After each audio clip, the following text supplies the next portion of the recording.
हाँ जी, कुछ डाउट है अभिजीत? हाँ सर। हाँ पूछिए। ये अगर वाई वेरिएट फॉलो कर रहा था एक डिस्ट्रीब्यूशन, आगे हम्म क्वेश्चन यार, तो expectation of E to the power minus x y था। नहीं, क्वेश्चन है तो भेजिए, क्वेश्चन है तो फोटो भेजिए ग्रुप एक में या मिनट। मुझे। हाँ। By variate 0 0 1 1 0.5। एक्स वाई जो है bivariate normal bivariate normal है। 0 हम्म 0 1 1 0.5। ठीक है। Expectation of E to the power minus x Y. Expectation of ई की पावर माइनस एक्स वाई। अच्छा, माइनस एक्स वाई। ठीक है, तो ये डबल एक्सपेक्टेशन नहीं हो जाएगा? जैसे ई ऑफ ई की power minus x y given x. अब आपको वाई गिवन एक्स का डिस्ट्रीब्यूशन तो पता ही होगा यहाँ से। मुझे हाँ, बताइए इसमें वाई गिवन एक्स का क्या डिस्ट्रीब्यूशन है? नॉर्मल। हाँ। ये हो जाता है mu 2 plus rho sigma sigma 2/σ1 into x minus mu 1। और हम्म, वेरिएंस हो जाएगा 1 - रो स्क्वायर σ2 स्क्वायर। नहीं, फाइनल बताइए, सिंपलीफाई लिख के, आप लिख के सिंपलीफाई करके फाइनल बताइए क्या होगा। आराम से लिख के टाइम लेके बताइए।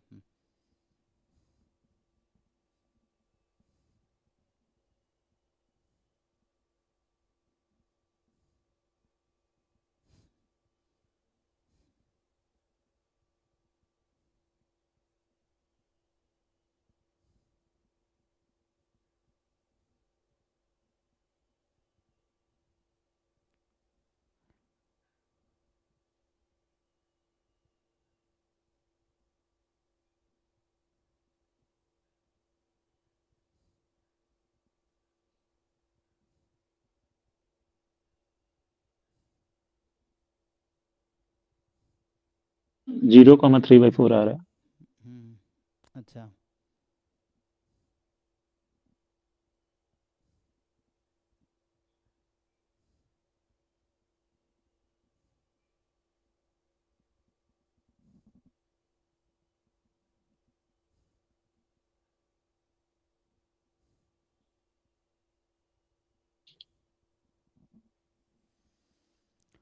कितना आया?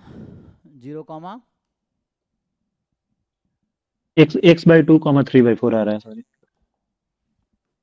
x/2, 3/4। चलिए, तो अब इसका एम जी एफ बताइए क्या होगा। M G F of Y given X in t क्या आएगा? e⁻x/2t प्लस ई की power mu t plus half sigma square t square, है ना? Mu t plus plus half three sig by eight t square. अच्छा, तो मतलब half sigma square t square. ठीक है, सो आपका आ गया 3/8 टी स्क्वायर। ठीक। तो अभी अगर पी वाई क्यू का डाउट हो भी आप पूछ सकते हो। जैम गेट का अगर आपने किया है तो नेट का तो अलग से बैच चल रहा है, तो जैम गेट का है तो पूछ सकते हो अभी आप। ठीक है, क्योंकि जैम बैच के टाइमिंग में ही समझो हो रहा है, क्योंकि उसमें बच्चे डाउट थे नहीं। एनीवे, तो इसको लगाइए, यहाँ पे लगा सकते हैं ना। अगर मान लीजिए यहाँ मैं क्या रखूँगा टी की जगह, ताकि इसको एम लिख सकें हम। मतलब मैं ये कहना -1। इसको M G F of Y given x लिख दूं, तो मैं ऐसा क्या यहाँ रखूंगा ताकि ये क्वांटिटी इसके इक्वल हो जाए, मतलब ये वाला। समझना चाह रहे हैं? इस -1 रख देंगे सर। इसका डेफिनेशन क्या है? नहीं, एम जी एफ का डेफिनेशन बताओ क्या होगा। ई की expectation of power t y e⁻t given x. Given x, यही डेफिनेशन है ना? और ये हाँ। इसके इक्वल है। तो मैं यही पूछना चाह रहा हूँ, अब आप समझ पा रहे हैं मैं कहना क्या चाह रहा हूँ। टी को क्या रखेंगे? हाँ, तो t को -x रख देंगे। माइनस एक्स रख देंगे, है ना? तो माइनस एक्स रख दें तो मैच हो जाएगा। चलिए माइनस एक्स रख देते हैं, डन। अब इसका हाँ। फॉर्मूला मुझे पता है ना? ये इसके इक्वल है और ये इसके इक्वल है, ठीक। तो इसको मैं ये यूज कर सकता हूँ ना। अब टी को हटा के माइनस एक्स रख दीजिए, अब बताइए क्या आएगा। तो एक एक्सपेक्टेशन एज इट इज रखते हैं। चूंकि यहाँ मैंने कैपिटल एक्स यूज किया है तो वहाँ स्मॉल एक्स की जगह कैपिटल एक्स ही रखेंगे, और टी की जगह माइनस एक्स रखेंगे। तो टी को माइनस एक्स रखिए और स्मॉल एक्स को कैपिटल एक्स रख के फाइनल बताइए कितना आएगा। मतलब ये फाइनल कितना आएगा, आराम से कैलकुलेशन आप कीजिए नोटबुक में, फिर बताइए। हाँ भाभी, थोड़ा वेट करो, क्वेश्चन के बाद डिस्कस करते हैं।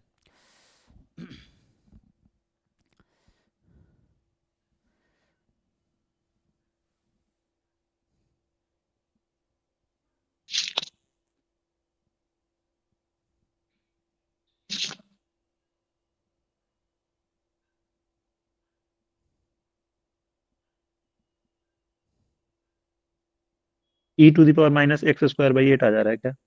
Exponential expectation of e to the power minus x square by 8। e की power minus x square by 8, ये फाइनल है। हाँ, अब x का मार्जिनल डिस्ट्रीब्यूशन क्या है यहाँ पे? नॉर्मल 0 1। तो क्या ये नहीं निकाल पाएंगे आप? कैसे निकलेगा? तो माइनस आएगा। वो चेक कर लो, वो तो कह रहा हूँ, कुछ बताओ क्या होगा। पुट करो, माइनस ही आएगा सर। यहाँ पुट करना ना, t के जगह माइनस एक्स, ठीक है ना, हाँ, एंड t के जगह माइनस एक्स, तो 3/8 है ना, ये 3/8 एक्स स्क्वायर है ना, और यहाँ एक्स स्क्वायर बाई 2 माइनस में हो जाएगा, ठीक। चेक कर लो भाई सोम, सही है ना। अब मैं कह रहा हूँ हाँ, इसको इंटीग्रेट कर लो, कोई दिक्कत नहीं, क्या दिक्कत है, इंटीग्रेशन से नहीं हो जाएगा। e की power minus x square by 8, और नॉर्मल 0 1 का पीडीएफ तो पता ही होगा। तो काई स्क्वायर में किया तो अच्छा, उसको एमजीएफ। काई स्क्वायर से कर लो, ठीक है, इससे एक भी तरीका था, इन्होंने सजेस्ट कर दिया काई स्क्वायर से कर ले। तो हमें पता है x नॉर्मल 0 1 है, तो एक्स स्क्वायर काई स्क्वायर 1 है, तो अब काई स्क्वायर 1 का तो एक्स स्क्वायर का नाम वही y रख देते हैं, ठीक। तो अभी काम करो, नहीं y तो यहाँ ऑलरेडी है, कुछ नया नाम दो, t रख दो, चलो t इज एक्स स्क्वायर, तो ये काई स्क्वायर 1 हो गया। तो एक काम करते हैं, अब इसको लिखते हैं एक्सपेक्टेशन e की power minus T by 8। T थोड़ा वैसा लग रहा है ना, कुछ नया ले लो, दूसरा ले लो, कोई दिक्कत नहीं है। तो क्योंकि मैं एमजीएफ में लिखूंगा तो एमजीएफ में ऑलरेडी टी रहता है। तो एनजीएफ से हो जाएगा। हाँ समझ पा रहे हो ना, समझ आ रहा है आपको क्या करना है आगे। हाँ, मान लो यहाँ में कुछ एक्स वाई जेड डब्ल्यू, चलो डब्ल्यू दे देता हूँ, तो ये हो गया माइनस डब्ल्यू बाई 8। अब आप इसको क्या लिख सकते हो, M G F of W, यहाँ क्या लिखोगे, टी की जगह क्या लिखना चाहिए मुझे, ताकि एम जी एफ है ना, -1/8। -1/8। और आपको पता है कि ये अगर डब्ल्यू एक्स स्क्वायर है, सो डब्ल्यू का एम जी एफ क्या होगा टी के टर्म में, वन बताइए। 1/1 - 2t टू द पावर हाँ, n/2। 1 माइनस 2 टी की पावर माइनस n/2, n यहाँ 1 है, 1/2 हो जाएगा, -1/2। ठीक। तो आपका इस क्वेश्चन का आंसर आ गया 1 माइनस 2t, तो ये +2/4, और इसकी पावर -1/2, मतलब 1/√अंडर, है ना, -1/2 है ना, ये कितना 3/2। सो फाइनल ऐसा लग रहा है ये √2/3 आ गया, चेक कर लो एक बार।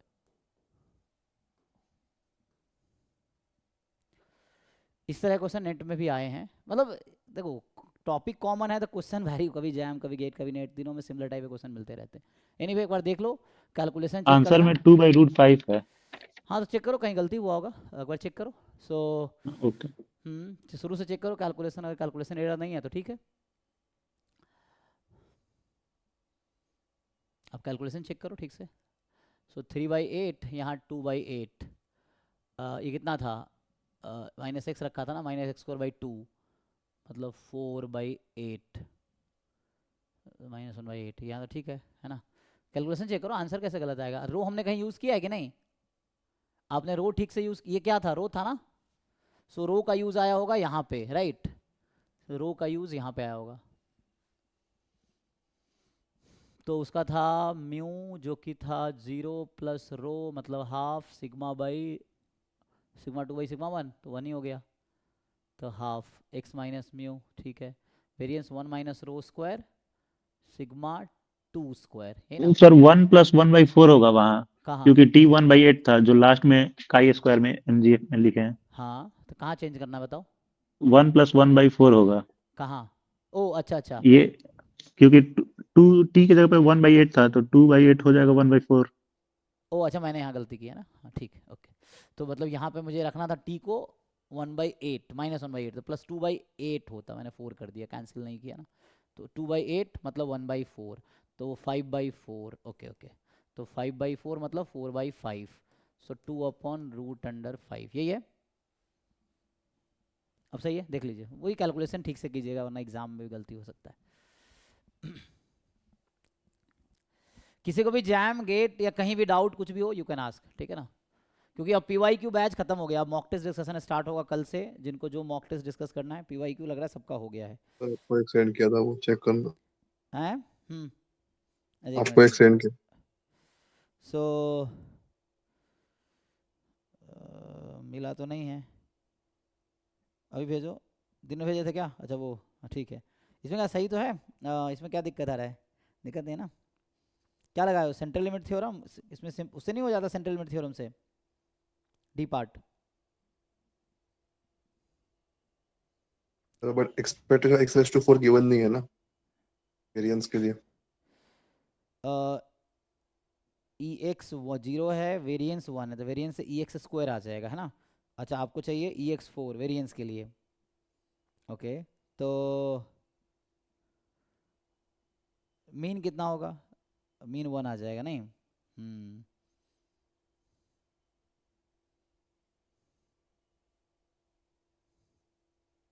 तो हाफ तो लगने, हाफ होगा ये, हाफ आ गया आपका। नहीं नहीं, आपको सेंड किया था अप्रोच को, बस करेक्ट टेकन देखना। मुझे लग रहा है हाफ तो नहीं आएगा, ऑप्शन ऐसे ही गलत दिख रहा है ना। ये पता है हाफ कब होता? हाँ, जब ये गलत जीरो आ के गया अबाउट था। सिमेट्रिक होता ना। यस तो सर। बस हम ये चेक कर ले कि क्या ये जीरो के अबाउट वेरिएंस नहीं भी पता तब भी हो जाएगा। मतलब हम एग्जैक्ट आंसर नहीं, हमें तो यही ना कि less than equal to 0 half आ रहा है, तो कहीं ना कहीं ये है कि n बहुत लार्ज होगा तो ये जीरो के अबाउट सिमेट्रिक हो जाएगा, तभी तो हाफ होगा। अगर डी जनरेट जीरो हो जाएगा तो वैल्यू जीरो आ जाए, मतलब लेस देन इक्वल टू है तो जीरो वैल्यू आ रहा था 1 आ आंसर। जाएगा ना। तो इसका मतलब है कि ये नॉन नेगेटिव रैंडम वेरिएबल तो है नहीं। अच्छा, लेस देन इक्वल टू 0 कर रखा है, तो n भी पॉजिटिव है, समेशन x और भी पॉजिटिव है, तो नेगेटिव होने का तो कोई चांस ही नहीं है ना। इम्पॉसिबल इवेंट हो। हाँ हाँ, क्योंकि वो तो ऐसे ही हो जाएगा। इसमें जो है जो आपको पूछा है, limit n tends to infinity probability summation x i square upon root n less than equal to 0। लेकिन ये तो पॉजिटिव है, तो लेस देन इक्वल टू 0 में कोई चांस ही नहीं। इसका मतलब है कि ऐसा हो गया, probability summation x i square by root n is exactly 0, क्योंकि नेगेटिव होने का कोई चांस ही नहीं है, तो 0 ही होना पड़ेगा, एक ही पॉसिबिलिटी 0 की है। अब अगर क्रॉस मल्टीप्लाई आप करेंगे तो क्या मिलेगा आपको?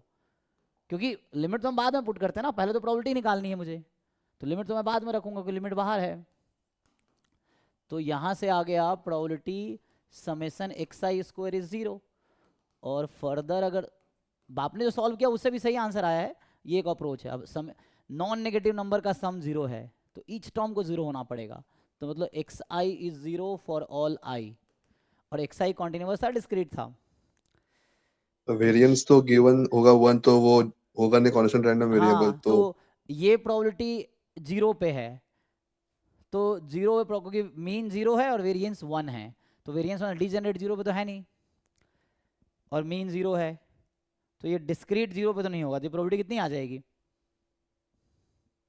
जीरो ही होगी। हाँ, 0 ही आएगी, क्योंकि यहाँ पे एक्स आई बराबर 0 की प्रोबेबिलिटी, क्योंकि आपके पास ई एक्स स्क्वायर 1 है ना। जो भी है हाफ तो नहीं आएगी, ऐसा लग रहा ना, हाफ तो नहीं आएगी।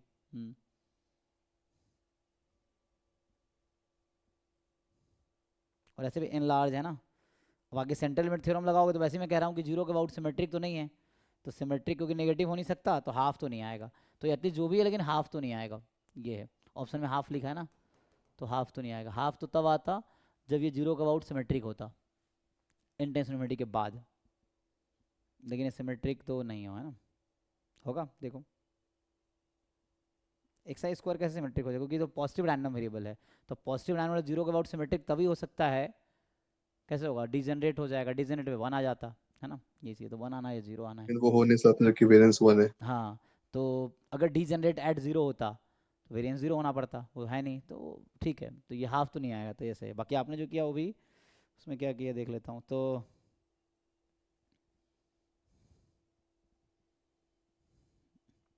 कन्वर्जन प्रोबेबिलिटी लगाया, रेसिप्रोकल कर दिया, एंड देन आपने मोर देन इन्फिनिटी कर दिया इसको, बट ये क्वांटिटी चूंकि 0 पे जा रहा है तो इन्फिनिटी होने की प्रोबेबिलिटी 0 है। हाँ, ये भी सही है, जो आपने किया वो भी सही है।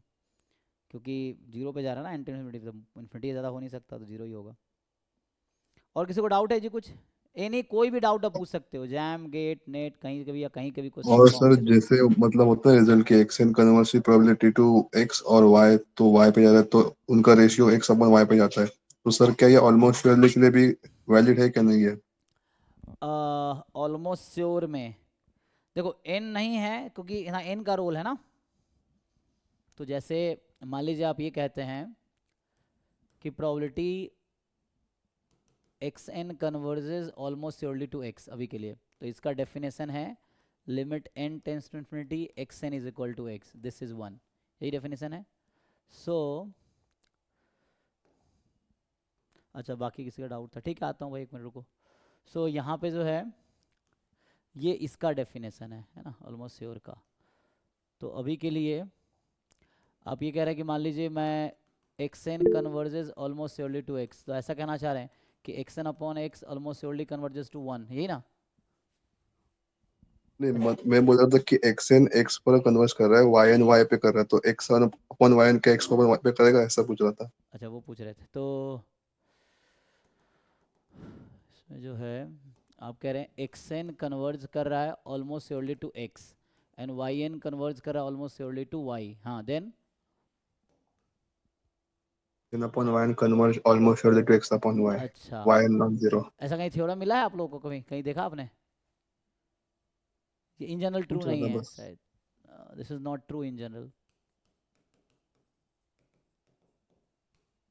इन जनरल ट्रू तो नहीं होगा। देखो ऑनलाइन कहीं ऐसा रिजल्ट तो नहीं है, दिखा कहीं यहीं पर ऐसा रिजल्ट तो नहीं था।